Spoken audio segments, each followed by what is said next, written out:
మనం మాట్లాడాం. ఏదో మనల్ని అవమానించారనే ఉద్దేశంతో మనం మాట్లాడడం లేదు.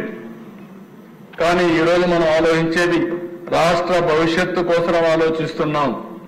రేపు మళ్ళీ నేను ఒకసారి స్వర్ణాంధ్రప్రదేశ్ విజన్ 2047 డాక్యుమెంట్ కూడా మీ ముందర పెడుతున్నాను.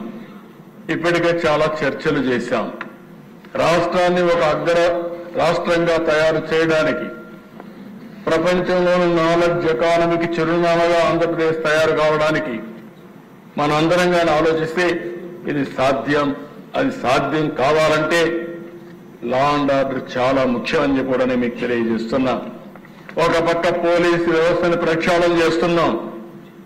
తప్పులు చేసిన వారిని ఎవరిని వదిలిపెట్టడం లేదు.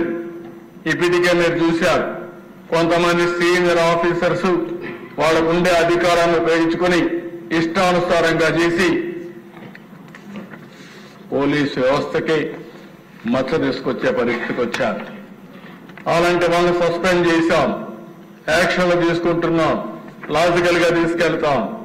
నేను ఒకే ఒక విషయం చెప్తున్నది, ఏ వ్యక్తి అయినా సరే అవకాశం ఉందని చట్టాన్ని చేతికి తీసుకొని ఇష్టానుసారంగా ప్రవర్తిస్తే ఎవరిని ప్రభుత్వం ఉపేక్షించదని చెప్పి మరొకసారి మీ ద్వారా రాష్ట్ర ప్రజలందరికీ తెలియజేస్తున్నా. ఒక పక్క తప్పు చేసిన ఆఫీసర్లు కూడా ప్రక్షాళన చేస్తున్నాయి. ఇంకో పక్కన ఇప్పుడే ముచ్చేతూరి గారు మాట్లాడుతూ మాట అన్నారు, టెక్నాలజీ వచ్చింది, పటిష్టంగా ఉపయోగించండి. అదే మాదిరిగా టెక్నాలజీ ఒకటే సరిపోదు.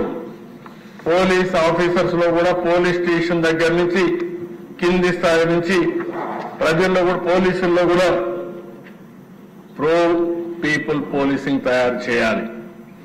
ప్రజాహితం కోసం పనిచేయాలి. దాన్ని ఏ విధంగా చేయాలో చేయమని చెప్పి అడిగారు.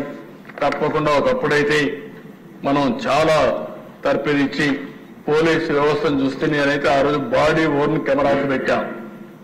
బాడీ ఓర్న్ కెమెరాస్ పెట్టిన ముఖ్యమైన ఉద్దేశం, పోలీసులు బయట వస్తే ఆ కెమెరాలో అవతల వాళ్ళు ఏం మాట్లాడతారు, ఈ పోలీసులు ఏం మాట్లాడతారు, రెండు కూడా కంట్రోల్ రూమ్కి వెళ్ళేటివి ఎప్పటికప్పుడు మానిటర్ చేసుకోవడానికి ఉండేది.